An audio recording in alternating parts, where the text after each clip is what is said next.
human intelligence has a long and illustrious history. From Greek philosophers to geek programmers, being called a smart person is, and always has been, a weighty commendation. But in today's scenario, the cell phones also became smart. But what were the phones that made it happen?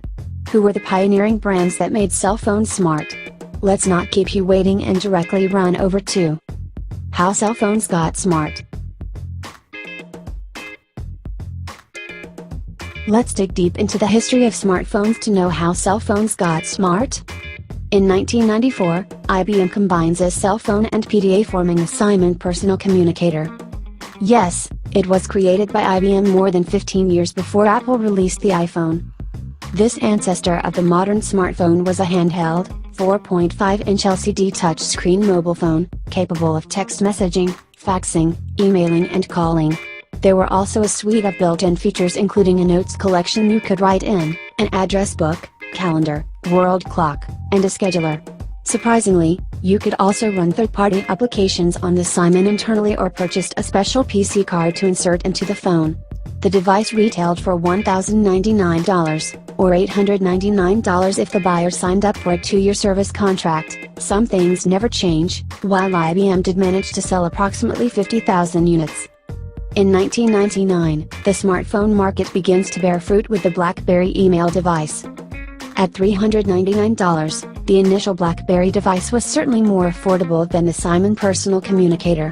The only problem was the first BlackBerry was only a two-way pager with email capabilities, not a phone. Well, in 2000, Ericsson uses the magic word when marketing its R380. Give Ericsson credit for marketing process. The Swedish company called its R380 mobile phone a smartphone, a term that has certainly caught on in the marketplace. The device was a lightweight flip phone that ran the Symbian operating system. Symbian was the dominant smartphone operating system until Android surpassed it in 2011. That's how Cellphone got smart. In 2002, Plan Trio made appearance in market with a number of integrated features, such as the ability to check the calendar while talking on the phone, dial directly from a list of contacts, and send emails. Further, in 2003, the BlackBerry Quark family of smartphones was the first to offer integrated voice calling and had 34-key QWERTY keyboard. Before this device, owners had to attach a wired headset to make calls. It gave built-in speaker to the smartphones. In 2007, Apple's multi-touchscreen iPhone brings smartphone design to new heights. It was kind of like an iPod, except you could use it to make phone calls, take pictures and browse the internet. Apple was not exactly a pioneering smartphone company. The iPhone was released years after the first smartphone, and despite Apple's claim, it wasn't the first company to have a multi-touch screen. By combining the features, however, Apple created a smartphone that offered more than just a way to communicate with other people. The iPhone was literally a mobile media center.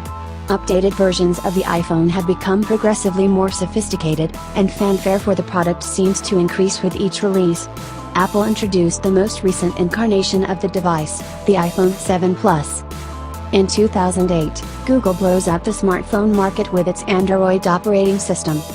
The Dream by HTC was the first commercially released device to use the Linux-based Android operating system, which was purchased and further developed by Google and the Open Handset Alliance to create an open competitor to Symbian operating system, BlackBerry OS, and iOS. Further, in 2010, Samsung Galaxy S Android smartphone was first device of the third Android smartphone series produced by Samsung, and the first major competitor to Apple's iPhone. Although Android and Apple's iOS are rivals, there is not actually one Android phone, but rather a multitude of models across several companies that make Android-based phones. Today, there are more than 1 billion active Android devices, which is about 1 for every 8 people on the planet.